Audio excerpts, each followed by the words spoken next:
നാവിൽ രുചിയുടെ വിരുന്നൊഴുക്കി ചേലക്കരക്കാരുടെ ഹൃദയവും വയറും നിറയ്ക്കാനായി 18 വർഷത്തെ രുചി പാരമ്പര്യവുമായി നൈസ് ബേക്ക് ഹൌസ് ചേലക്കര മുഗാരിക്കുന്നിൽ പ്രവർത്തനം ആരംഭിച്ചു. ക്വാളിറ്റി ഉൽപ്പന്നങ്ങൾ കൊണ്ട് തയ്യാറാക്കിയ വിവിധ തരം കേക്കുകൾ, ചോക്ലേറ്റുകൾ, പുഡിങ്ങുകൾ, പലഹാരങ്ങൾ, ശീതളപാനീയങ്ങൾ തുടങ്ങിയവ നൈസ് ബേക്ക് ഹൌസിന്റെ മാത്രം പ്രത്യേകത. ഇനി രുചിയുടെ മധുരാഘോഷങ്ങൾ നൈസിനൊപ്പം. Nice Bake House Mugarikkunnu Chelakkara. Ottapalam നഗരസഭയിൽ കൌൺസിൽ യോഗം അകാരണമായി മാറ്റിവെച്ചതിൽ BJP UDF കൌൺസിലർമാർ പ്രതിഷേധിച്ചു. ചെയർപേഴ്സന്റെ ചേംബറിലായിരുന്നു പ്രതിഷേധം. ടെൻഡർ നടപടികൾ ഉൾപ്പെടെയുള്ള അജണ്ട ഉണ്ട്. എന്ത് കാരണം കൊണ്ട് മാറ്റിവെച്ചതാണ്? അന്നത്തെ പെരുമാറ്റച്ചട്ടം കാരണം കൊണ്ട് മാറ്റിവെച്ചതാണ് അല്ലെ?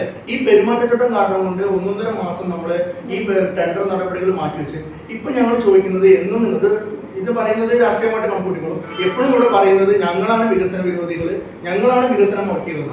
ഈ ടെൻഡർ അംഗീകരിക്കാതെ ഒരു പ്രത്യേകിച്ചുള്ള ഒരു കാര്യകാരണമില്ലാതെ ഈ കൗൺസിൽ മാറ്റിവെച്ച് ആരാണ് ഇപ്പോൾ ഇവിടെ ഈ പറയുന്ന വികസനങ്ങൾക്ക് തടയിടുന്നത്? തിങ്കളാഴ്ച രാവിലെ 10:30 ജനറൽ കൌൺസിൽ ചേരുമെന്നാണ് സകർമ്മ എന്ന സാങ്കേതിക സംവിധാനം വഴി കൌൺസിലർമാർക്ക് അറിയിപ്പ് നൽകിയിരുന്നത്. യോഗം മാറ്റിവെച്ചതായി ചെയർപേഴ്സൺ വാട്സ്ആപ്പ് ഗ്രൂപ്പ് വഴി അറിയിക്കുകയായിരുന്നുവെന്ന് കൌൺസിലർമാർ ആരോപിച്ചു.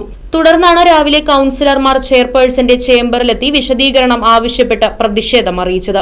നിരവധി ദർഗാസ് അജണ്ടകൾ ഉൾപ്പെടെയുള്ള കൌൺസിൽ യോഗമാണ് വ്യക്തമായ ഒരു കാരണമില്ലാതെ മാറ്റിവെച്ചതെന്ന് പ്രതിപക്ഷ കൌൺസിലർമാർ ആരോപിച്ചു.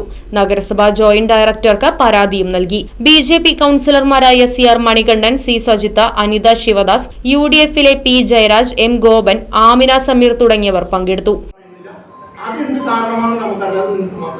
പക്ഷെ ചെയർപേഴ്സൺ ഇവിടെ ഉണ്ടായിട്ടും ഇന്നത്തെ ഒരു കൗൺസിൽ യോഗം നടത്താൻ ചെയർപേഴ്സൺ മതി. ഞങ്ങൾ ബാക്കി 19 ആളുണ്ടെങ്കിൽ ആ ഭരണസമിതിയിൽ വിട്ട മറ്റ് 16 ആള് 15 പേര് വന്നിരുന്നു. ചെയർപേഴ്സണോട് വന്നിരുന്നാൽ ബാക്കി 19 ആളുകൾ. Right Vision News, Ottapalam. Furniture വിലയാണോ പ്രശ്നം?